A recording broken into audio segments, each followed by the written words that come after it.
Assalamualaikum warahmatullahi wabarakatuh. Halo teman-teman, balik lagi bersama Asehawi.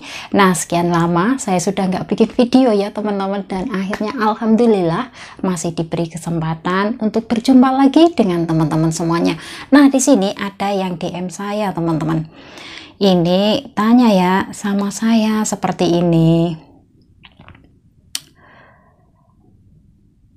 Kak, mau tanya nih, ciri-ciri kita di blacklist di Singapura itu tandanya apa ya Kak? Apakah paspor ada job khusus seperti apa gitu? Nah, di sini teman-teman ya, jadi misalkan nih, kalian bekerja di Singapura ya, terus kalian itu dapat masalah dengan majikan ya, oke? So, dari sini mungkin karena masalahnya kan berbagai macam ya, ada yang mungkin karena pinjam uang dari rentenir ya, itu yang di City Plaza kan banyak. Nah, di Orchard juga ada, di Bugis ada, di mana-mana ada ya sebenarnya.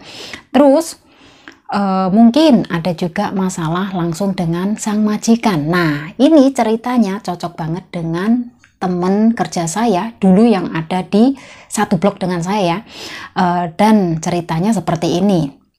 Mbaknya ini memang di blacklist oleh sang majikan, dan akhirnya sudah pasti dari majikan langsung dikirim ke agent kan, terus dibelikan tiket pulang ke Indonesia seperti itu. Nah, mbaknya tanya sama saya, sekarang saya sudah ada di Indonesia nih, gimana nih saya bisa masuk lagi ke Singapura apa enggak? Nah, terus saya tanya permasalahannya memang apa kok sampai dipulangkan majikan ke Indonesia kayak gitu.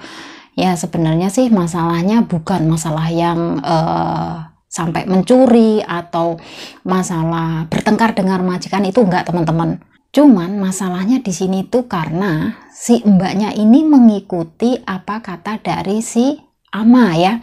Amanya ngomong seperti ini, untuk beberapa hari ya, jadi nggak usah kasih saya obat kayak gitu kan. Padahal obat ini dianjurkan untuk dokter ya, dianjurkan oleh dokter ya untuk ngasih ke ama itu rutin setiap harinya.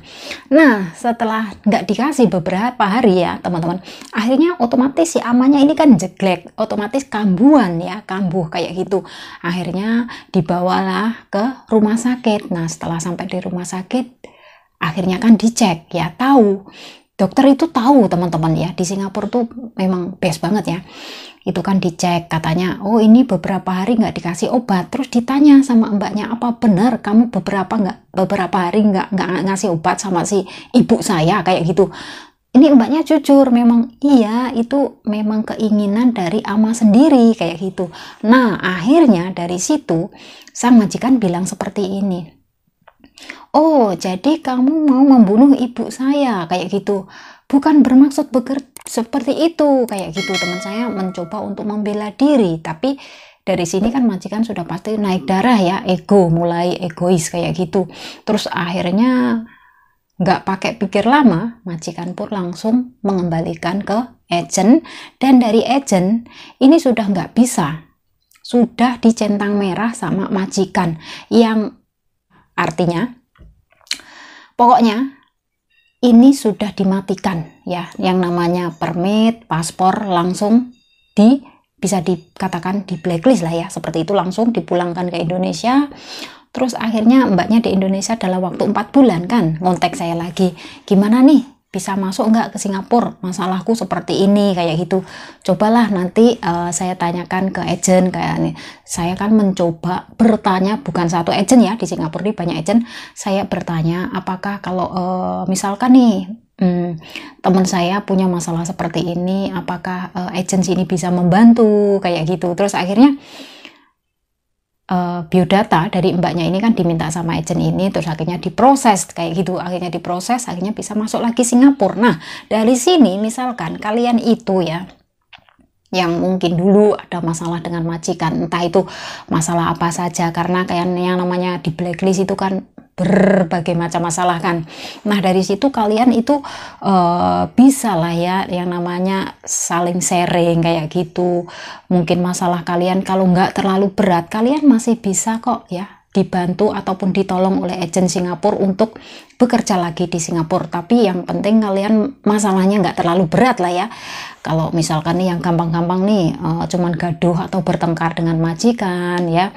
Kalau masalah kalian itu cuman teledor ngasih obat kayak gitu, terus kalian itu nggak sampai yang namanya mencuri ya, nggak sampai yang namanya kalian itu ngutang sama rentainer yang ada di Singapura kayak gitu aja, itu kalau menurut saya pribadi masih bisa masuk ya. Karena yang kemarin teman-teman saya itu juga punya teman satu blok ya, itu juga di blacklist sama majikannya karena majikannya itu benar-benar merasa sudah kesel ya, sudah nggak bisa ngatasin lagi karena surat itu selalu datang, sering datang, surat itu sering datang dari tagihan sana, tagihan sana, tagihan sana, dan si mbaknya ini karena nggak bisa membayar, saking budreknya sudah pusing ya, akhirnya nggak bisa apa-apa teman-teman. Akhirnya mbaknya ini akhirnya di blacklist kayak gitu karena mbaknya udah nggak bisa membayar dan gajinya pun juga nggak cukup untuk membayar hutang-hutangnya itu. Nah itu sekarang sudah nggak ada kabar ya yang seperti itu. Terus akhirnya kan saya pindah ke majikan yang baru. Nah kayak gitu. Nah jadi di sini buat teman-teman semuanya, misalkan nih kalian di blacklist kayak gitu, di paspor itu nggak ada jobnya teman-teman ya, tapi data kalian itu sudah dibawa ke MOM sana ya, kalian itu sudah ditandai kayak gitu. Kalian itu dari majikan yang lama itu sudah pasti ada tulisan ya, tulisan yang sangat khusus banget, itu tulisan seperti ini: kalau mengambil pembantu ini tolong konfirmasi dulu dengan nomor WhatsApp di bawah ini. Nah itu nomor WhatsApp di bawah itu adalah mantan majikan kalian. Itu karena apa? Masalah kalian yang lama ya, mungkin ya nanti misalkan nih ada majikan baru mau ngambil kalian, itu kalau bisa jangan sampai terjadi yang kedua kalinya.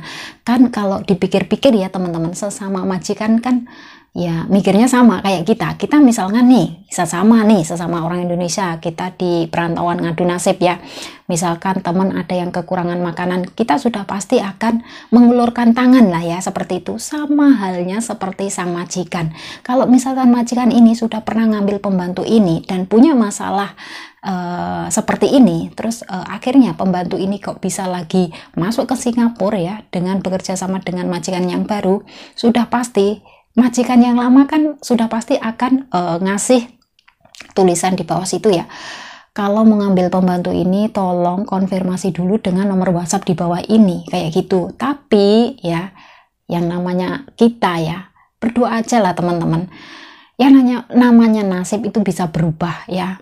Misalkan nih kalian yang dulunya itu ya bekerja tuh sangatlah bisa dibilang rekoso lah ya, rekoso alias pekerjaan berat kayak gitu ya, terus kalian akhirnya terkatung-katung kan lah ya, terus kalian itu akhirnya transfer berkali-kali, terus akhirnya kalian kan putus asa ya, dari situ kalian merasa putus asa, terus kalian akhirnya pulang aja lah, sudah ada gaji 2 bulan kan, kalian beli tiket sendiri lah, semua ngurus sendiri, pulang ke Indonesia. Nah setelah kalian berada di Indonesia mungkin dalam waktu beberapa bulan kayak gitu, mungkin ada 4-5 bulan, kalian sudah nggak ada uang lagi kan, kalian sudah pasti mikir, nggak punya uang nih, kehabisan, kepengen lah kerja lagi ke luar negeri. Mungkin kalian yang sudah tahu negara Singapura, kalian bakalan ketagihan ya, mungkin nih pengen balik lagi ke Singapura.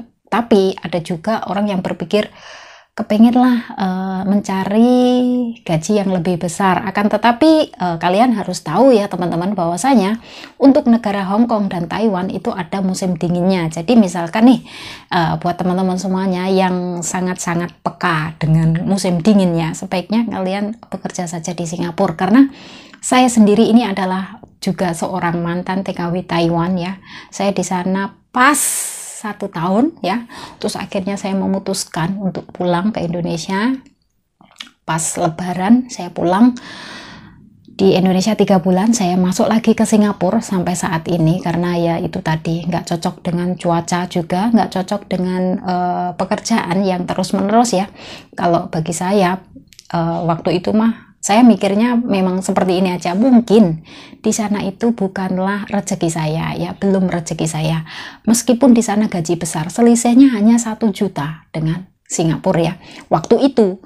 Tapi kalau dipikir-pikir di Taiwan ya, sabun, sampo, kopi semua beli sendiri teman-teman. Dan padahal saya kan sudah ex Singapura 6 tahun tuh. Tapi kalau masuk di Taiwan itu bisa dibilang saya ini masih fresh kayak gitu, hitungannya masih fresh karena itu adalah yang pertama kali kerja ke Taiwan. Nah, oke, so selama saya berada di sana 1 tahun itu teman-teman ya pokoknya sedih banget kalau diceritakan ya.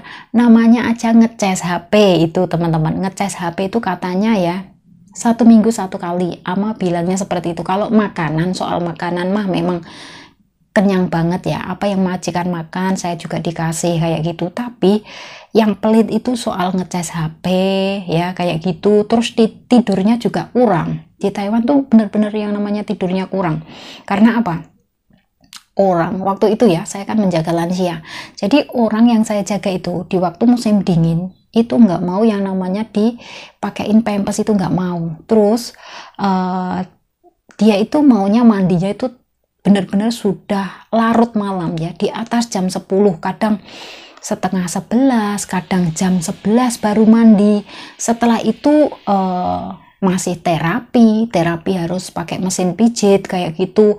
Nah setelah itu nanti ya teman-teman masih harus nonton TV kayak gitu. Terus nanti keesokan harinya kalau diajak jalan-jalan itu kayak marah-marah kayak gitu.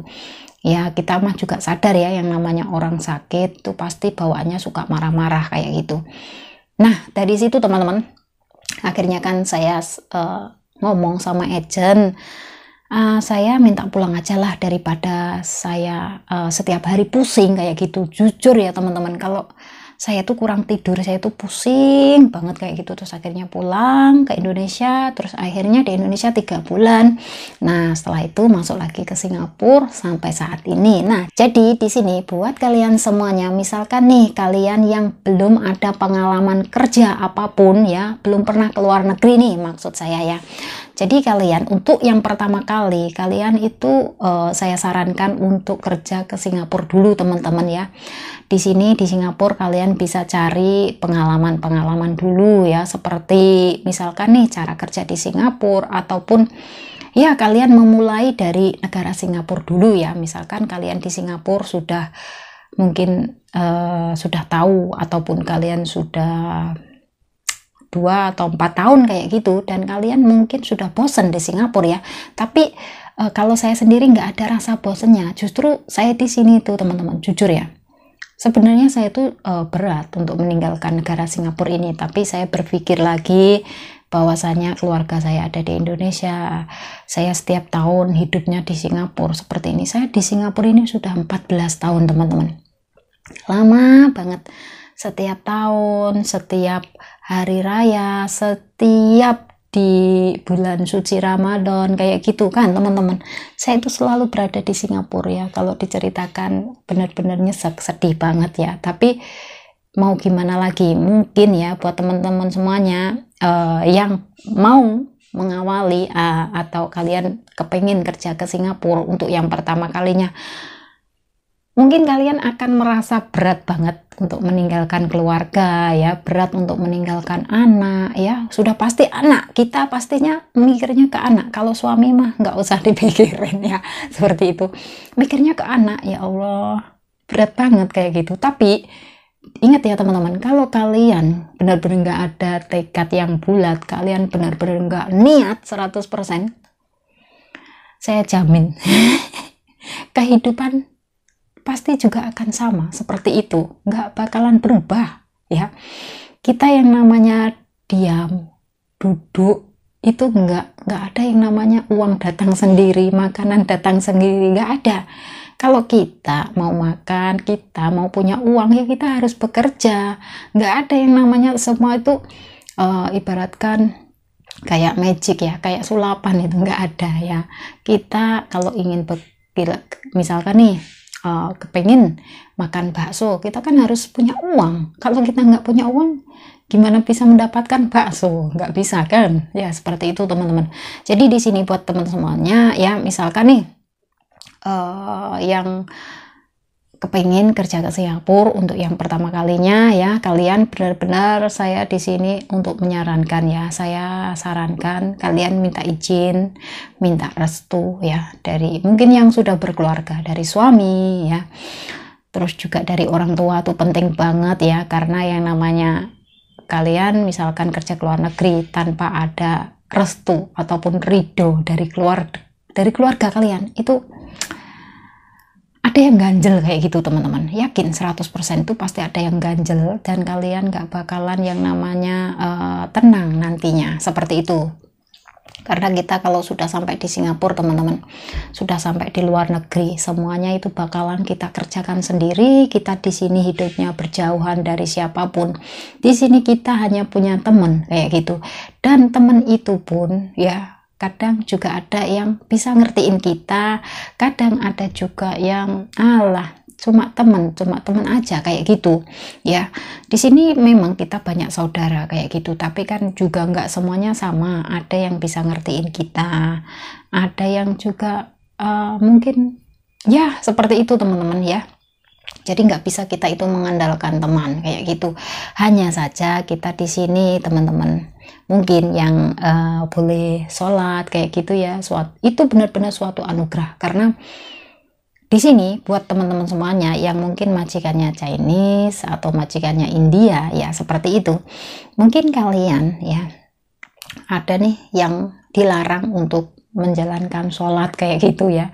Tapi kalau sebenarnya kalau menurut surat kontrak kerja teman-teman, itu kita itu di sini ya, sang majikan itu harus ngasih sedikit waktu untuk kita menjalankan sholat ya. Itu di surat kontrak kerja itu sudah tertera ya, sudah ditulis jelas kayak gitu. Dan untuk renew pasport ya, itu juga sudah menjadi tanggung jawab majikan, bukan kita yang bayar, gitu bukan ya. Di surat kontrak kerja itu sudah ditulis semua. Karena di sini kan saya pegang surat kontrak kerja kan, saya baca semua dari atas sampai bawah, saya baca. Jadi saya tahu, terus saya sharing ke kalian semuanya kayak gitu. Misalkan nih paspor kalian sudah mau habis, mau expire ya kayak gitu, kalian harus datang ke embassy ya, itu sama majikan kayak gitu. Itu nanti yang bayar siapa? Yang bayar majikan, bukan kita ya. Tapi kadang ada majikan yang ngomong kamu bayar sendiri kayak gitu. Tapi kalau menurut saya ya, kalau mungkin ya ada majikan yang seperti itu, ya nggak apa-apa teman-teman, kita bayar aja sendiri kayak gitu, daripada ya kalau majikan nggak mau bayar ya kita keluar uang sendiri, nggak apa-apa. Misalkan nih di sini teman-teman ada ya teman kita nih ngikut majikan ya, ngikut majikan kayak gitu, saya nggak mau menyebutkan majikannya apa.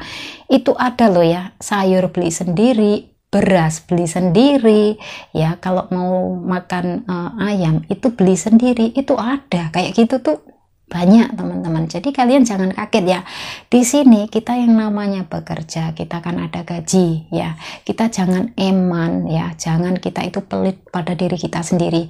Kita butuh tenaga, jadi kita juga butuh vitamin. Kalau kita kepengin apa aja ya beli, yang penting jangan sampai terlalu boros ya. Yang penting nanti misalkan nih kalian sudah terima gaji penuh, nah itu kalian wajib ya yang namanya buka rekening bank BNI yang ada di City Place, yang ada di City Plaza ya. Di sini saya selalu menyarankan buat teman-teman semuanya. Kenapa? Karena saya itu juga, kita kan sesama ya, kita sesama orang Indonesia. Jadi kalau saya ngomongin kayak gini tuh juga ada baiknya buat kalian juga, nanti ya bisa untuk nanti bekal pensiun lah ya. Nanti kalian capek di sini tuh nggak cuma dapat capeknya aja, tapi di tabungan juga ada nominalnya, juga ada uangnya kayak gitu, maksudnya juga ada hasilnya. Mungkin yang masih single-single nanti bisa untuk biaya nikah, mungkin yang sudah berkeluarga untuk nanti masa depan anak, ataupun untuk apalah ya seperti itu. Jadi di sini buat kalian semuanya ya, mungkin nih kalian masih merasa bingung, kepengen banget kerja ke Singapura kayak gitu, tapi kok keluarga nggak ngasih izin kayak gitu, kepengen banget kerja ke Singapura, tapi kok rasanya berat banget ninggalin anak. Cobalah kalian pikir teman-teman, kalian pikir mateng-mateng, kalian coba berdiam diri ya, berdiam diri, kalian sendiri berpikir sendiri, jangan sampai ada yang mengganggu kayak gitu. Kalian coba fokus, misalkan nih kalian tunggu ya, diam di rumah menunggu anak, terus kalian mikir nanti masa depan anak akan seperti apa jadinya kayak gitu ya. Jadi di sini kalau kita nggak bergerak, kita nggak bakalan bisa yang namanya merubah nasib teman-teman ya. Pasti hidup kita juga akan seperti itu. Nanti yang jadi sasaran ya itu anak teman-teman. Karena apa? Yang namanya masa depan anak itu ada di tangan orang tuanya kayak gitu. Nggak mungkin toh anak mau sekolah biaya sendiri, nggak mungkin. Anak mau sekolah itu sudah pasti dari biaya orang tuanya. Orang tua harus bekerja membiayai anak. Nanti kalau anak sudah besar, insya Allah ya, mudah-mudahan saja anak ngerti lah ya, ibaratnya balas budi kayak gitu. Nah seperti itu. Tapi ada juga nih yang berpikir gimana ya, rasanya kok berat banget ninggalin keluarga kayak gitu. Tapi kalau kalian cuman berpikirnya seperti itu ya, kehidupan kalian nggak bakalan berubah. Mau sampai kapanpun kalian nggak bakalan yang namanya bisa move on teman-teman. Kalian tetap punya kehidupan yang sama ya, seperti itu kayak gitu. Jadi di sini buat teman-teman semuanya nih ya, yang mungkin ya saat ini benar-benar ekonomi ya, masalah ekonomi kalian itu sedang ya pas-pasan kayak gitu, terus belum nanti anak mau sekolah lah, belum untuk bayar listrik lah, untuk inilah, untuk itulah ayah.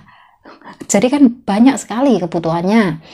Tapi di sini mungkin dari pihak keluarga nggak ngasih izin, katanya yang bla bla bla bla bla. Nah dari bla bla bla itu, apakah keluarga ini bisa mencukupi ya, keluarga ini bisa apa enggak kayak gitu, mencukupi kebutuhan anak, mencukupi kebutuhan keluarga kayak gitu. Kalau saya sendiri teman-teman, di sini memang saya dengan suami itu sudah ada komitmen ya. Saya sudah ngomong sama suami seperti ini, misalkan nih, saya mau kerja ke luar negeri, boleh nggak? Iya, boleh. Terus anak, ya anak saya yang ngurus lah, kayak gitu. Kan dalam hati ya, dalam hati sini teman-teman itu tuh rasanya berat banget, ya Allah, mau ninggalin anak, kayak gitu. Tapi berpikir lagi, kalau saya nggak kerja, terus dapat uang dari mana? Kalau ngandalin suami, nggak bisa teman-teman. Kalau cuma ngandalin suami, nggak bisa. Saya orangnya seperti itu. Saya memang sebenarnya saya itu bekerja luar negeri kan, dari saya masih sendiri, masih dibilang perawan gadis ya. Saya itu sudah berada di Singapura ya, seperti itu. Tapi setelah pulang ke Indonesia kan, dalam waktu 6 tahun pertama kan, pulang ke Indonesia nikah, terus akhirnya ada anak, kan saya berpikir lagi nih, saya kan sudah ada pengalaman, saya bahasa pun juga bisa, bahasa Inggris bisa. Terus kalau saya cuman kerja di Indonesia mah rugi kayak gitu. Lah kenapa rugi? Saya mah mikirnya seperti ini, sama-sama banting tulang, kita sama-sama bekerja mengeluarkan tenaga, tapi gajinya jauh banget ya, kayak gitu. Bukannya di sini tuh saya gila harta, enggak. Tapi saya berpikir seperti ini, ya karena saya masih muda, saya masih kuat, ya. Mumpung anak masih kecil kayak gitu, kan saya izin sama suami kayak gitu. Terus akhirnya suami ngomongnya iya, oke, ngomongnya nggak apa-apa lah, ibaratnya ngasih restu, ngasih ridho kayak gitu. Terus akhirnya saya berangkat lagi, dan alhamdulillah teman-teman ya, berkat restu dari keluarga, dari ibu, dari bapak, dari suami ya, dari anak juga kayak gitu ya, alhamdulillah. akhirnya membuahkan hasil ya. Seperti itu loh teman-teman. Jadi di sini buat kalian semuanya ya, misalkan kalian kepengen banget kerja ke luar negeri, tapi kalau nggak ada ridho, nggak ada restu dari keluarga, mendingan jangan ya. Saya di sini bukannya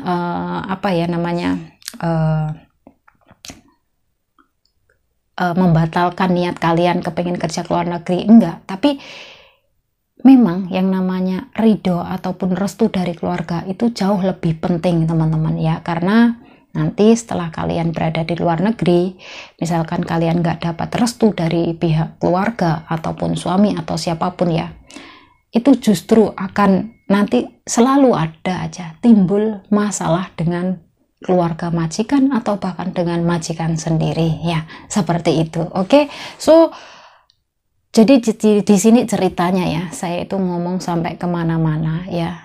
Ya nggak apa-apa, semoga saja bermanfaat, karena saya sendiri juga orangnya seperti ini, suka ngasih yang namanya bisa dibilang pembekalan ya buat teman-teman semuanya ya yang ingin bekerja ke Singapura atau kemana saja. Semoga selalu dalam lindungan Allah ya, semoga dilancarkan urusan kalian, semoga dipertemukan dengan majikan yang baik ya, semoga bisa finish kontrak dalam waktu 2 tahun, dan kalau bisa jangan sampai pindah-pindah majikan. Oke teman-teman, dan saya akhiri sampai di sini. Akhir kata, wassalamualaikum warahmatullahi wabarakatuh. See you on my next video.